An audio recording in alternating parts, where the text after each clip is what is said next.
नमस्कार, मी सुशील कुलकर्णी. आपण पाहताय अॅनालायझर. माझा आवडता विषय घेऊन मी आलोय. म्हणजे माझा आवडता, खूप आवडता. मला या माणसावरती बोलायला खूप आवडतं. मजेशीरच असं बोलतं हे व्यक्ती की त्याच्यावरती भाष्य करावं वाटतंच. बरं, बोलायचं ते बोलायचं, पुन्हा सोशल मीडियावर आपलं विधान टाकायचं आणि त्यावरती चर्चा झाली पाहिजे असं दाखवायचं. होय, मी अमोल मिटकरी या व्यक्तीविषयी, विधान परिषदेच्या सदस्यांविषयी बोलतोय, ज्यांनी नुकतंच विधिमंडळामध्ये भाषण केलंय. अमोल मिटकरींनी ते भाषण ट्विटरवर टाकलेलं देखील आहे आणि ते मला तुम्हाला ऐकवायचं आहे. मोठ्या अभिमानाने त्यांनी हे भाषण ट्विटरवर टाकलंय. तर बघा. रामदेवजी बाबा यांचं पतंजलीचं रुई बत्तीचं या फुलवातीचं एक पाकिट आहे. रणजित पाटील साहेब 25 ग्रॅम कॉटन आहे यामध्ये, कॉटन विक्स, आणि याची किंमत 40 रुपये. या पद्धतीने जर तुम्ही हिशेब केला तर रामदेवजी बाबा यांच्या कपाशीला 1,60,000 रुपये भाव आहे. आणि जो शेतकरी रात्रंदिवस राबतो सभापती महोदय, त्या शेतकऱ्याच्या कपाशीला भाव 6,500 ते 7,000. निदान या कापसाचा एक भाव धोरण जाहीर करा.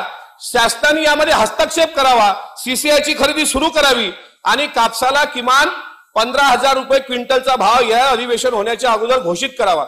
काय आहे या भाषणात? कापसाला भाव मिळावा अशी अपेक्षा आहे.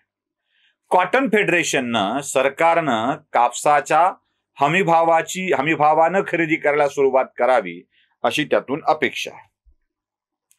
आणि कापसाला भाव कोणाच्या किती मिळतो हे दाखविण्यासाठी मिटकरी जराशी विचित्र उदाहरणं देऊ लागलेली आहेत. त्यांनी रामदेव बाबांच्या पतंजलीच्या वतीनं विकण्यात येणाऱ्या फुलवातीचं एक पाकिट सोबत आणलं होतं. बरं, ज्या माणसाला बत्ती आणि वात यातला फरक कळत नाही, काय बोलावं त्याच्याविषयी? मुळात वात ही देवघरात निरंजनात समयीत लावून प्रकाश करण्यासाठी असते. शुभंकरोती म्हटलीच नसेल ना कधी. घरातली पिढा बाहेर जावो, बाहेरची लक्ष्मी घरात येवो, दिवा जळो सारी रात, कधी म्हटलंच नसेल. शुभंकरोती कल्याणम आरोग्यम धनसंपदा शत्रुबुद्धी विनाशाय दीपज्योती नमोस्तुते, हे म्हटलंच नसेल कधी. त्यामुळे त्याचा अर्थ कळणं शक्य आहे. त्यांना बत्ती आणि वात या दोन्हीतला फरक कळत नाही. ते कळत नाही हे नीट ऐका. पुन्हा त्यातला तुकडा एक ऐकवतो, ऐका. रामदेवजी बाबा यांचं पतंजलीचं रुई बत्तीचं या फुलवातीचं एक पाकिट आहे. रुई बत्तीचं या फुलवातीचं एक पाकिट आहे. रुई बत्तीचं या फुलवातीचं एक पाकिट आहे. कळलं ना? बत्ती आणि वात यातला फरक कळत नाही. फुलवात ही पेटवून प्रकाशासाठी असते, तर बत्ती पेटवून आग लावण्यासाठी असते. फुलवातीनं प्रकाश पसरतो, बत्तीने आग पसरते, आग राख करत असते. यांना हे माहीत नाही. त्यामुळं बत्ती आणि फुलवात यातला फरक न करणारे व्यक्ती फुलवातीविषयी बोलू लागले.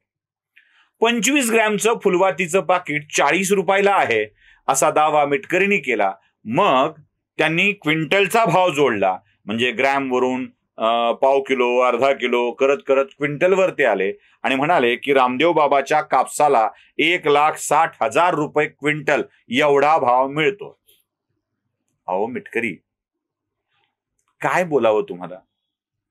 म्हणजे ज्याला मुळात कापसाच्या प्रक्रियाच माहीत नाहीयेत, तसा विचार केला तर बारामतीत निघणाऱ्या कपडाला 500-600 रुपये मीटरचा भाव कसा, असा प्रश्न विचारला तर चालेल का?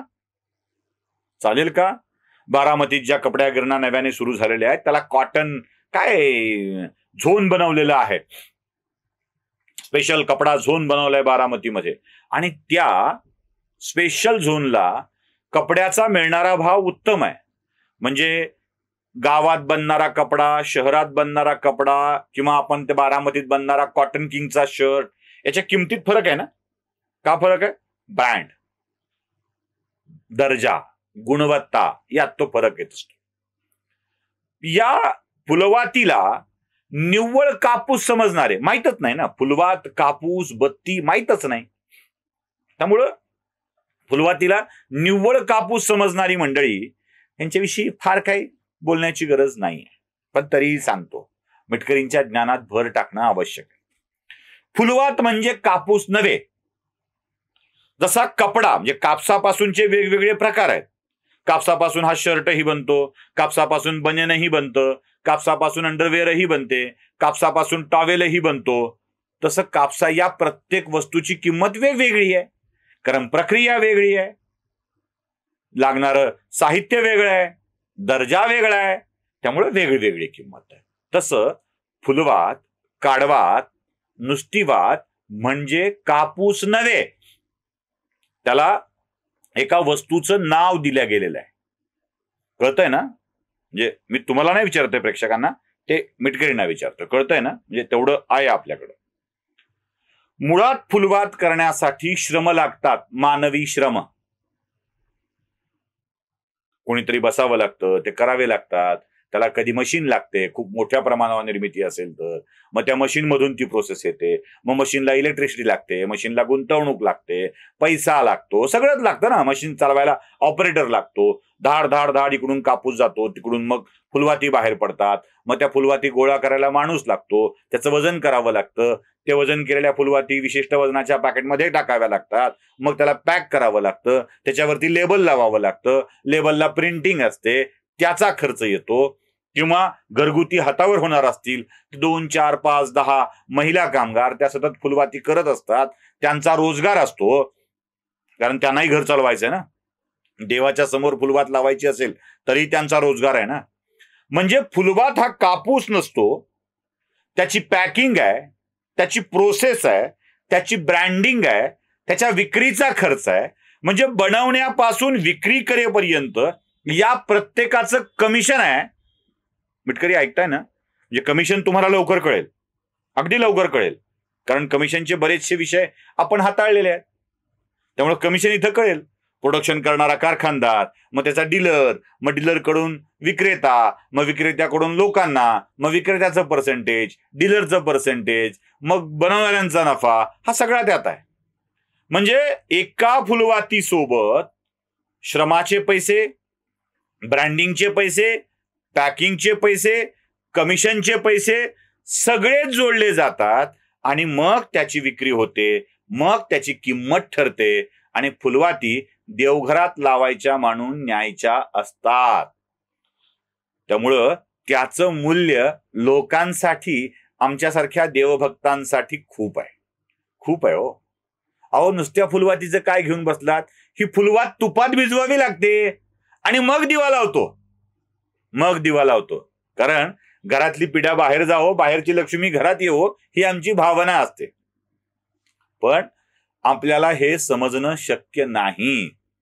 म्हणून फुलवातीला कापूस म्हणणं, फुलवातीला बत्ती म्हणणं हा प्रकार आपल्यासारखी मंडळीच करू शकतात. अर्थात तुमची मागणी जी आहे ना, कापसाला भाव मिळावा, त्याच्याशी मीही सहमत आहे. 2.5 वर्ष मागच्या कापसाला भाव दिला गेला होता का, आणि 2014च्या आधी कापसाला काय भाव होता, याबाबत जरा मिटकरींनी स्वतःच प्रकाश टाकणं आवश्यक आहे. आणि का मिटकरी कापसाला भाव दिला पाहिजे असं वाटत असेल तर ज्या भागात, म्हणजे तुम्ही ज्या विदर्भातून येता, अकोला जिल्ह्यातून, किंवा तुमच्या जवळचा जो मराठवाडा नावाचा भाग आहे, तिथे सगळ्यात जास्त कापसाचं उत्पादन होतं. मिटकरी, तुमच्या पक्षाच्या मंडळींनी सूतगिरण्या तर उभा केल्या, पण या सूतगिरण्या चालवल्या मात्र नाहीत, त्या बंद केल्या. म्हणजे आमचा कापूस इथे विकत घेतला जातो, जिनिंग प्रेसिंग होते, सूत कापायला तामिळनाडूत पाठवला जातो, तिथून परत मागवला जातो, 5 रुपये किलोनी खर्च होतो. तो खर्च जरी वाचवला ना, इथल्या इथे प्रोसेस केली असती ना मिटकरी, तर भागलं असतं. वातीपेक्षा तुम्ही म्हणताय त्याप्रमाणे तुमच्याच लोकांनी करोडो रुपये खाऊन सूतगिरण्या उभा केल्या, बंद पाडल्या, त्यातही लाभ घेतला. त्याच्याऐवजी त्या चालवल्या असत्या तर इथल्या शेतकऱ्याच्या कापसाला उत्तम भाव मिळाला असता. सरकारी खरेदीची गरज उरली नसती. उलट सरकारी खरेदीपेक्षा याच लोकांनी चांगला भाव दिला असता.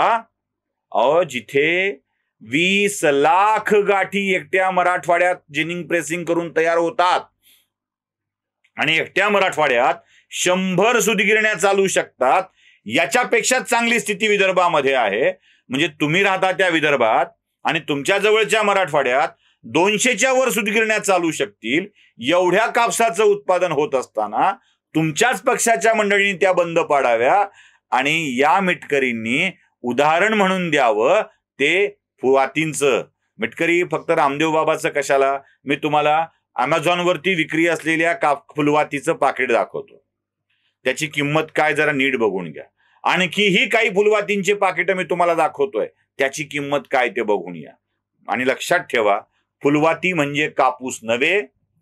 फुलवाती सोबत श्रम, मशिनरी, गुंतवणूक, ब्रँडिंग, पॅकिंग या सगळ्या खर्चाचा अंतर्भाव असतो, म्हणून त्याची किंमत एवढी असते.